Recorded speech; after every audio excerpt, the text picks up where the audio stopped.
আর কাঁকরোল দুধ, নারকেলের দুধ দিয়ে বাদাম কাঁকরোলের রেসিপি একদম কমপ্লিট।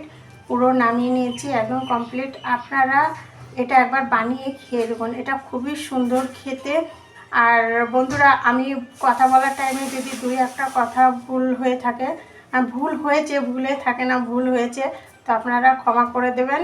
আর আপনারা যদি আমার চ্যানেলে নতুন হয়ে থাকেন, সাবস্ক্রাইবটা করে বেল আইকনটা দাবিয়ে দেবেন, আর একটা লাইক শেয়ার করে দেবেন। ধন্যবাদ। হ্যালো বন্ধুরা, নমস্কার। আবারও আমি চলে আসছি জয়া রান্নাঘরে। আজকে আমি বানাবো নারকেল দুধ কাঁকরোল। চুলাতে প্যান বসিয়ে দিয়েছি। প্যানটা গরম হয়ে গেছে। এর ভেতরে সরষের তেল দেবো।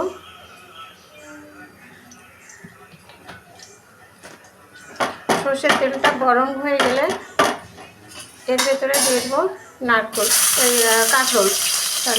এর ভেতরে কাঁকরোল দিয়ে দেবো। কাঁকরোলটা দিয়ে ভালো করে ভেজে নেব। কাঁকরোলটা এক পিঠ ভাজা হয়ে গেছে, আর এক পিঠ উল্টিয়ে এইভাবে ভেজে নিতে হবে। একদম খুব যে লাল করে ভেজে নিতে হবে সেটা না, হালকা করে ভেজে নিতে হবে। আর আগেই কাঁকরোলটা লবণ হলুদ দিয়ে মাখিয়ে রাখা হয়েছিল। কাঁকরোলটা ঠিক এই ধরনের ভাজা হবে। আপনারা তো দেখতে পাচ্ছেন কাঁকরোলটা বেশি যেন লাল না হয়। কাঁকরোলটা ভাজা হয়ে গেছে।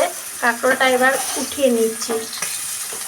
উঠিয়ে নিয়ে এই প্যানে আরেকটু সর্ষের তেল দিয়ে নিচ্ছি। এইভাবে সব কাঁকরোলগুলো আপনারা ভেজে নেবেন। এই তেলটা গরম হয়ে গেছে। এর ভিতরে দিয়ে দিচ্ছি আমি একটা শুকনো লঙ্কা, একটা তেজপাতা। লঙ্কাটা লাল হয়ে এসছে। এর ভিতরে দিয়ে দিচ্ছি আমি খানিকটা জিরে। এর ভিতরে দিয়ে দিচ্ছি আমি 1 চামচ আদা বাটা।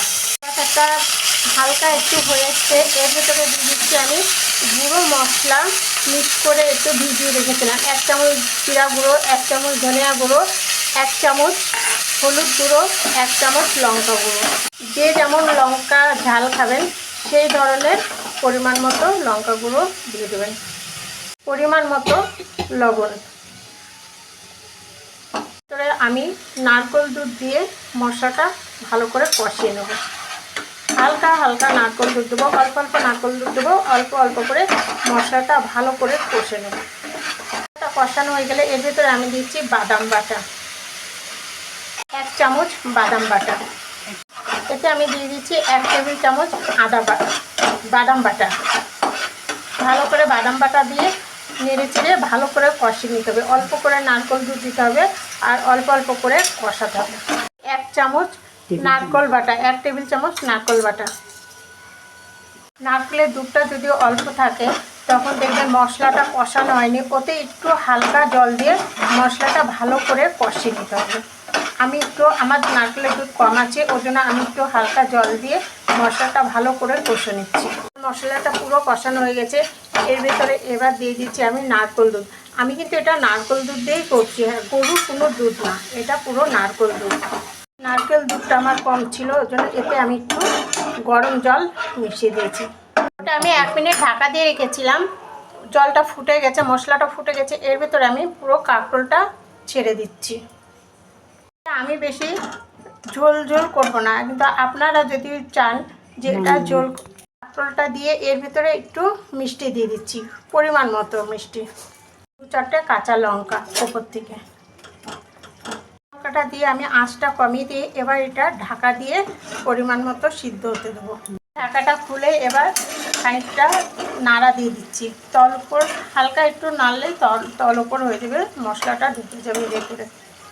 আপনারা লবণটা একটু দেখে নেবেন যে লবণটা কেমন কী হয়েছে না হয়েছে, তার পরিমাণ মতো লবণ দেবেন।